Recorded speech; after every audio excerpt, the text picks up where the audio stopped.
Morning. This is the Philip Koerper Show. I'm Philip Koerper. This is episode 120, January 29th, 2020. Want to lead off, I just listened to The Verdict with Ted Cruz. So Michael Knowles, one of my favorite political commentators, has a podcast that's risen to the number one in charts, past New York Times, past Joe Rogan's show, who I guess just is going to support Bernie Sanders. And so Ted Cruz is kind of explaining what's going on with the impeachment trial. And I want to give you the latest on the impeachment trial. Some of my friends complain that, this is costing so much money. Why are they doing this? This is so dumb. I mean, these are conservatives who hate this. Of course, I guess the left loves it. You know, anything to go after Donald, anything to do body blows to him. As I've explained before, the left has had nothing on Donald. They keep saying this is the latest bombshell on Donald. It was his taxes, Stormy Daniels, the Mueller show, the firing of James Comey. They got him now. The Russian thing, Hillary Clinton was just saying yesterday that she basically, the 2016 election was really odd and like she's always making excuses for losing. Ted Cruz has been really eloquent in explaining what's going on.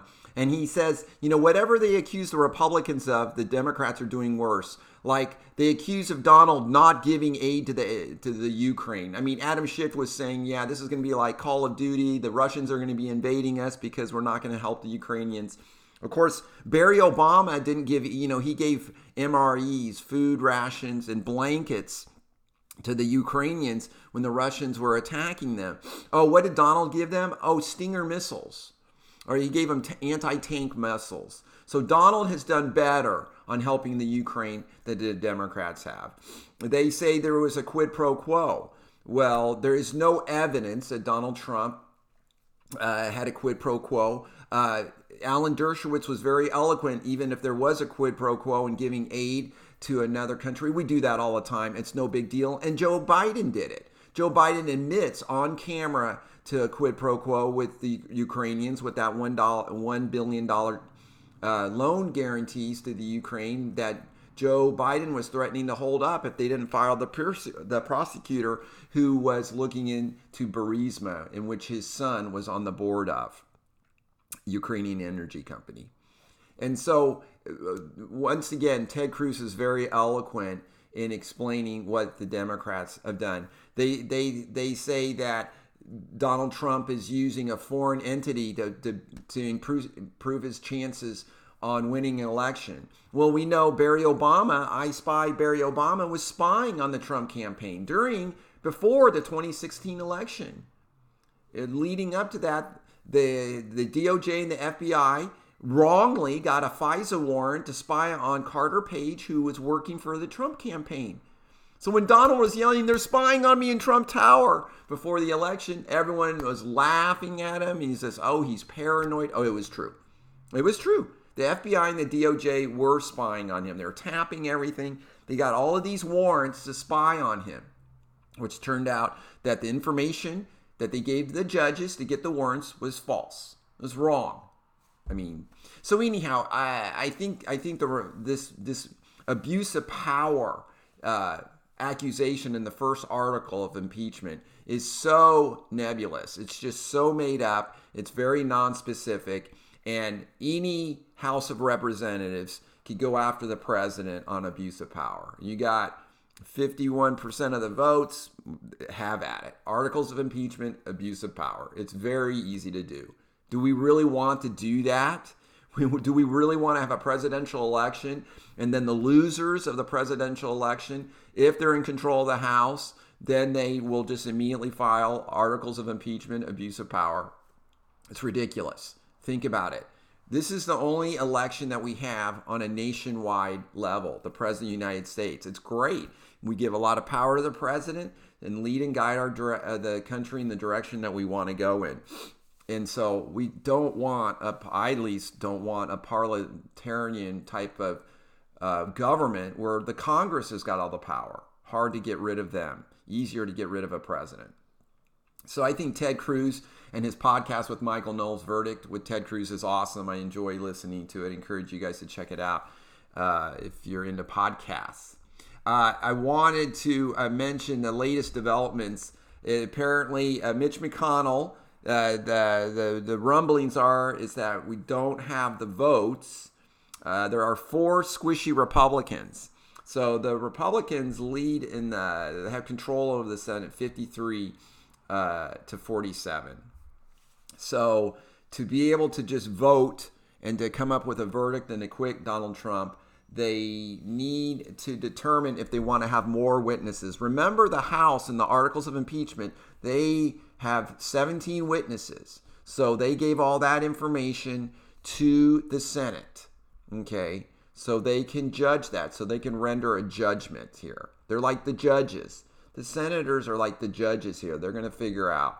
And so they can ask questions, and we're moving into that period now. And then, should there be more witnesses? And this is all the Democrats are trying to do here. Everyone knows how this is going to end. Donald Trump's going to be acquitted. These charges are extremely weak. Everyone knows that he's going to be acquitted. Nancy Pelosi, Chuck Schumer. So now it's a big game. It's a big game about who's going to vote yes and vote no. And there's a lot of backroom deals going on because I want to look strong. So, Mitt Romney wants to look like he's against Donald, but, overall he's going to acquit him. All these kind of deals are going on. These people want to get reelected. These senators are. So this is all just so very political. The end of the day, Donald Trump is going to be acquitted. Everybody knows that. It's funny. I saw a montage of the news networks after the Republicans made their case. Oh, the tone has really changed. I think finally these leftists are finally seeing what's going on here and finally noticing and waking up to how weak these charges are against Donald. And so, will we get more witnesses? Will John Bolton testify? Will Hunter Biden testify? It's still hard to figure out. It doesn't really matter. Nothing's going to really change. Even if John Bolton testifies that, yes, I have evidence, I recorded Donald Trump and this is a quid pro quo and he wanted to look into the Bidens and stuff. None of that is illegal. None of that is rises to the level of impeachment. This is exactly what Hillary Clinton did in opposition research to Donald Trump, getting information from the Russians from Fusion GPS. This is mainstay politics. Nothing new here. But the left makes it into a really big deal. So anyhow, wasting a bunch of money. Are the politicians, spinning their wheels here? Well, you could look at it. The way I look at it is, when Congress is usually not getting anything done, Americans can thrive. Usually Congress, when they pass things, they make things worse rather than better. So I would like to think that all of this time and effort spent on this impeachment, I think history will definitely tell that this was a complete waste of time, that Nancy Pelosi was ridiculous in doing this. It'd be so awesome if the Democrats lost the House after pulling the charade. There was no fairness in the House. The president did not have his lawyer in the room. This is one reason why the Democrats didn't get very much cooperation from the White House, is that they were being totally unfair.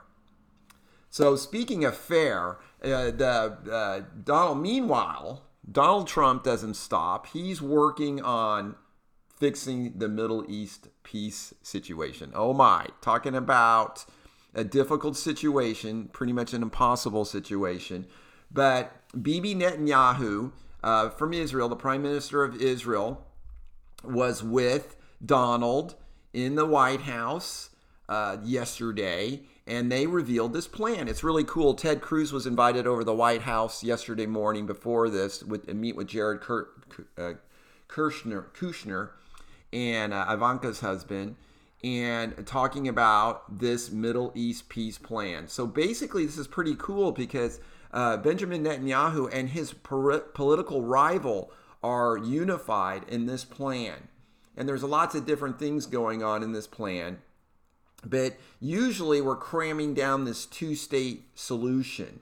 on Israel. Israel owns all the land, okay? If you're born on the West Bank, if you're born anywhere on the Gaza Strip, that's all Israel, okay? That is all Israel, okay? The UN has to have a designation of every piece of property on the earth, who owns it, who controls it. Well, all of that area is controlled by Israel. It's kind of a dirty little secret, but you've got these Israeli rebels, and they're sometimes called the Palestinians. You've got all of these people who are refugees, and they're upset with Israel, and they keep attacking the government of Israel and lobbing missiles in, and they are actually, when they, in the middle of the night over there, after this peace plan was revealed, there was violence and rioting. Okay, so the Palestinians don't even have the criteria to be a state. They have to have a single government. They don't. Okay, Hamas is ruling in the Gaza Strip, if I remember right, and then Abbas, he is in control of some other parts, and so in the West Bank, if I remember right. But anyhow, the Palestinians, or the Israeli rebels, however you want to call them, these group of people, these agitators, are just really agitators, okay? They do not want peace. If there's peace, Abbas will have no power. They love the tension. They love the war. They love the fight. They actually don't want everyone to die or a big war right now. They love it the way it is right now, because all of the Israeli rebels, all of these Palestinian people, or whatever you want to call them, the leaders of those groups, like Abbas, they love the battle. They love the fight. It's just the same thing as like Jesse Jackson and Al Sharpton. They want to promote racism because they are the ones who profit off of racism. And so if we had no racism in the United States, we wouldn't need these people to come in and make peace between the two races, as Jesse Jackson, as Al Sharpton, as these guys are self-promoted, are doing. So I think it's great that Donald is trying to do something over in the Middle East. And I love it that he's working with Bibi on this. We are great allies with Israel. We need to support Israel. And so, this tension that goes, this proxy war that's really happening from the West Bank and the Gaza Strip of Israel is really, it's a proxy war. So Iran will send a bunch of money in there, and then they'll fight with Israel because Iran hates Israel. So Iran funds all of this, and it's a constant thorn in Israel's side. So how much better just to have a victor, right? That's what we do. We have a big battle, two countries fight each other, they divide up the land, whoever wins gets the land. Then we have peace. So I would love to have peace there. We'll see. We'll see what happens, but I love that Donald's trying. On Kobe Bryant's helicopter crash, there is a ring recording. So this house that's close by, you can look out of the house and you can see the mountains in the background and all the fog. And then you can hear, can't see, but you hear a helicopter go across, like fly over the house. And then you hear a thud as it goes into the mountainside. The helicopter looked like it was going pretty fast. It wasn't just sitting around hovering, obviously. There's reports now that if this helicopter had this special terrain warning system, that might have helped. It looks like they ran into the mountainside, and just 30 feet higher, they would have cleared the mountainside. So complete pilot error. Still excuses being made of if the helicopter had this technology, this wouldn't have happened.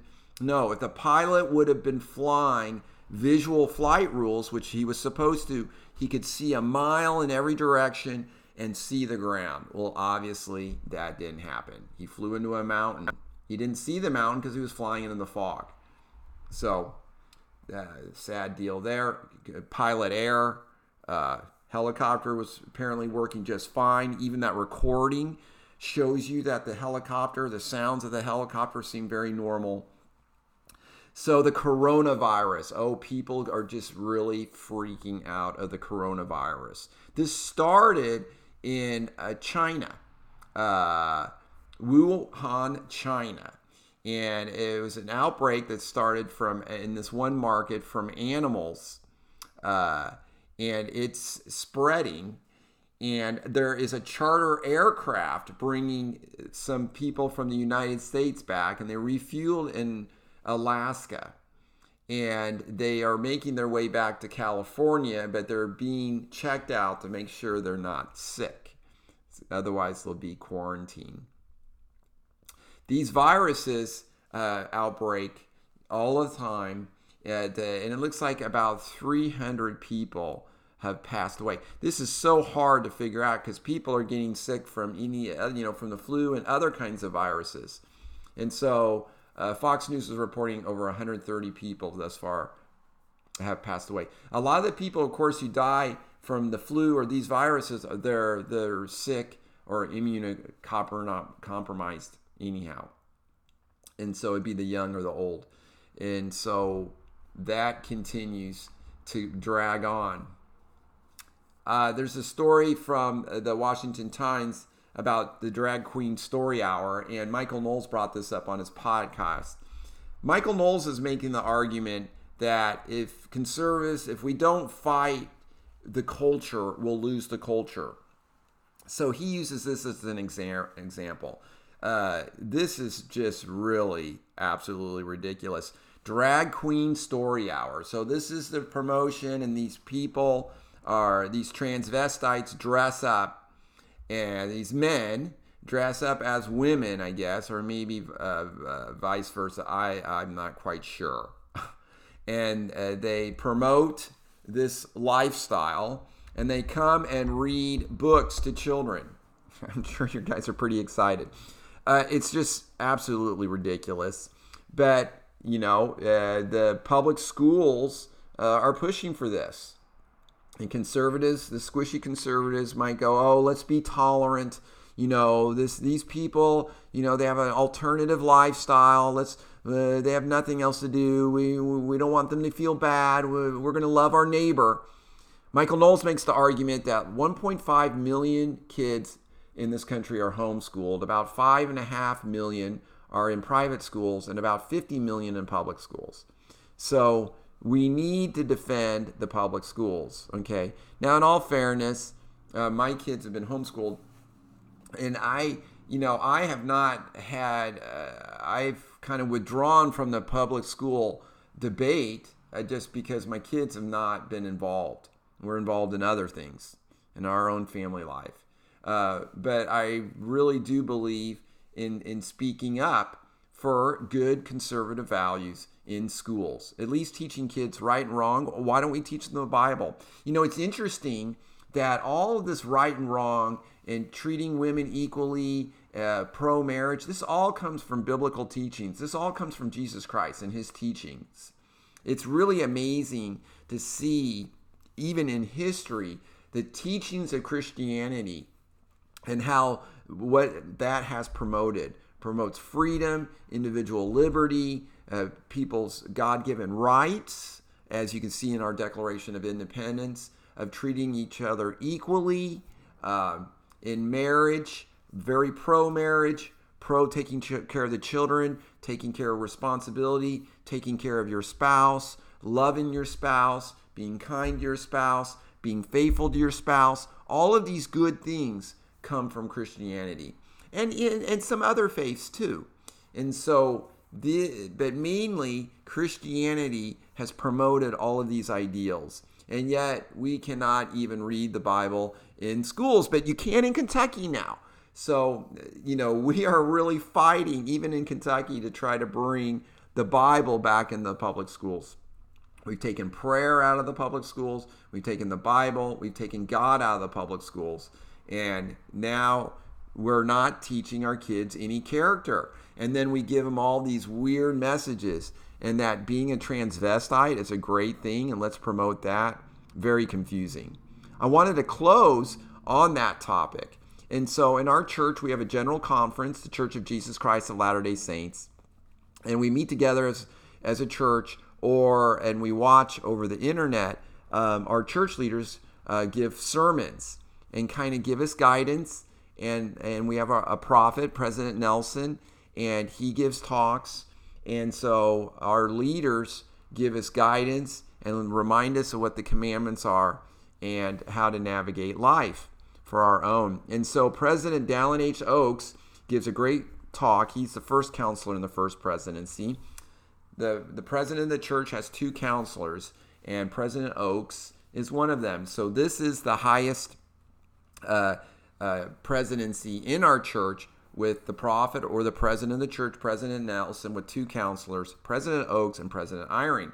So he's giving this talk the Saturday evening was a women's session. He's giving this talk to the women of the church, but of course the whole church can listen in. And he is talking about the implications of those who identify as lesbian, gay, bisexual, or transgender, commonly referred to as LGBT. Now, he does have a footnote on that, and he says, other initials are too numerous to mention, but these principal ones are sufficient for this talk. And so he talks about people who identify as lesbian, gay, bisexual, transgender. Many people still believe, and as I do, that there is no gay gene, okay? And so why people pick this type of lifestyle is still, I think, open for debate. And many people think that this is a choice, that these things are choices. And President Oaks is reaffirming that by not saying that the people who are gay or lesbian, he says people who identify as lesbian, gay, bisexual, transgender. So President Oaks talks about the two great commandments that come from Jesus. The first one, thou shalt love the Lord thy God with all thy heart and with all thy soul and with all thy mind. This is the first and great commandment. And the second is likened unto it. Thou shalt love thy neighbor as thyself. So that's Matthew 22, 37 through 39. And so President Oaks goes on, this means we are commanded to love everyone, since Jesus' parable of the Good Samaritan teaches that everyone is our neighbor. But our zeal to keep this second commandment must not cause us to forget the first, to love God with all our heart, soul, and mind. We show that love by keeping his commandments. God requires us to obey his commandments because only through that obedience, including repentance, can we return to live in his presence and become perfect as he is. So yes, thou shalt love the Lord thy God.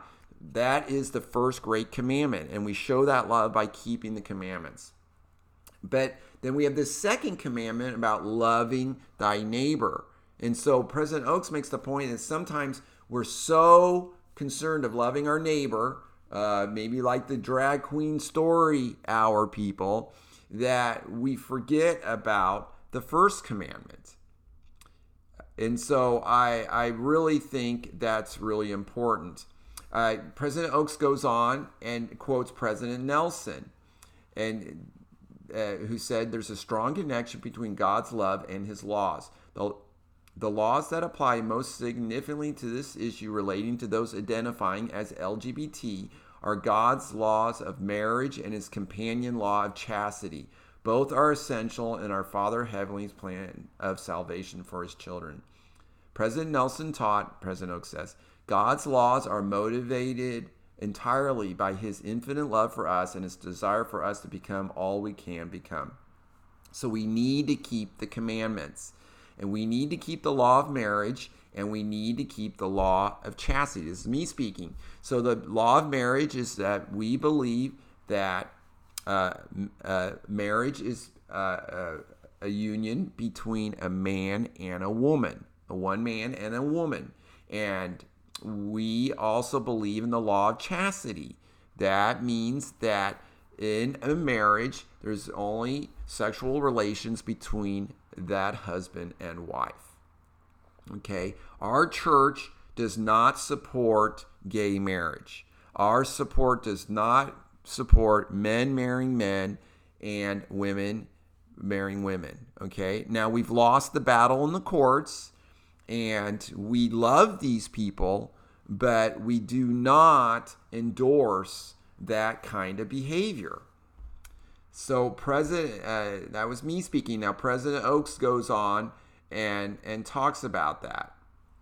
He goes, I have spoken of the first commandment, but what of the second? How do we keep the commandment to love our neighbors? We seek to persuade our members that those who follow lesbian, gay, bisexual, or transgender teachings and actions should be treated with love our Savior commands us to show towards all our neighbors.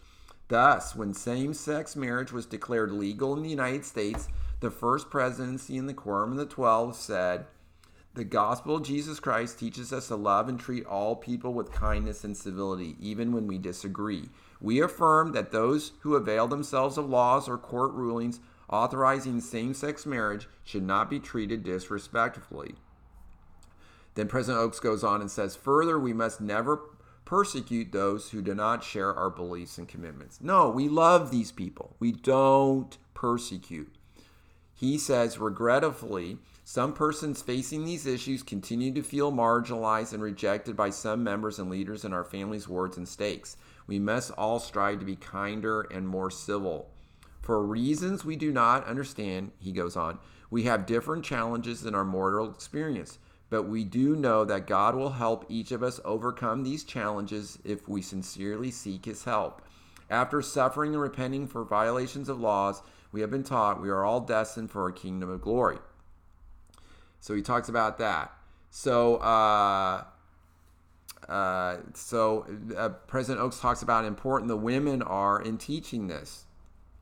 And so speaking of that prophecy, President Oaks concludes, President Russell M. Nelson declared that the day that President Kimball foresaw is today. You are the women he foresaw. Little did we who heard that prophecy 40 years ago realize that among these, the women of this church will be their own dear friends and family who are currently influenced by worldly priorities and devilish distortions. My prayer and blessing is that you will teach and act to fulfill that prophecy. So we continue to love our neighbor, but we also do not encourage others to disobey Heavenly Father. I skipped over this paragraph, and I wanted to read this from President Oaks. He said, this walk requires us to seek divine inspiration on what to support and what to oppose and how to love and listen respectfully and teach in the process. Our walk demands that we not compromise on commandments, but show forth a full measure of understanding and love. Our walk must be considerate of children who are uncertain about their sexual orientation, but it discourages premature labeling because in most children, such uncertainty decreases significantly over time. He quotes a source on that, which is from Adolescent Sexuality Update. Our walk opposes recruitment away from the covenant path, and it denies support to any who lead people away from the Lord. In all of this, we remember that God promises hope and ultimate joy and blessings for all who keep his commandments. I like how Dennis Prager says this. He says, we tolerate all this homosexual behavior. We tolerate this, but we don't celebrate it. And so, like he says, he has friends who identify as gay, and so do I. And yet, Dennis Prager says, but I'm not going to go to a gay wedding. I'm not going to celebrate it with them. Okay? It's almost like you're endorsing that kind of behavior. So we have all kinds of friends who are not keeping the commandments perfectly. Shoot, I can't keep all the commandments of God perfectly. But we love them, but we don't endorse sin. Okay? And our church believes that homosexual behavior is a sin. It is sin. It's against the commandments. It's obviously in the scriptures that way. It's interesting. I've got a good friend, Adam Hamilton from high school. He's been really heavily involved. He's a Methodist minister, heavily involved in the splitting up of the Methodist Church. And he does not believe that homosexual behavior is a sin. He doesn't. And so that the Methodists are fracturing over that. I am so grateful that I know that there's a prophet of God and that we have church leaders who can be inspired from God and keep our church focused on Jesus Christ and his commandments. And so when these other worldly things interfere, that we are able to see truth over error. This is not a new story.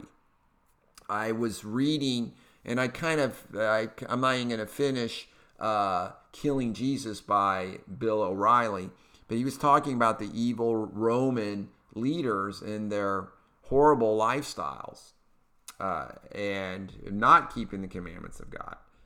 It's interesting to juxtapose that with the birth of Jesus Christ and with John the Baptist, and then the teachings of Jesus Christ of love and keeping the commandments.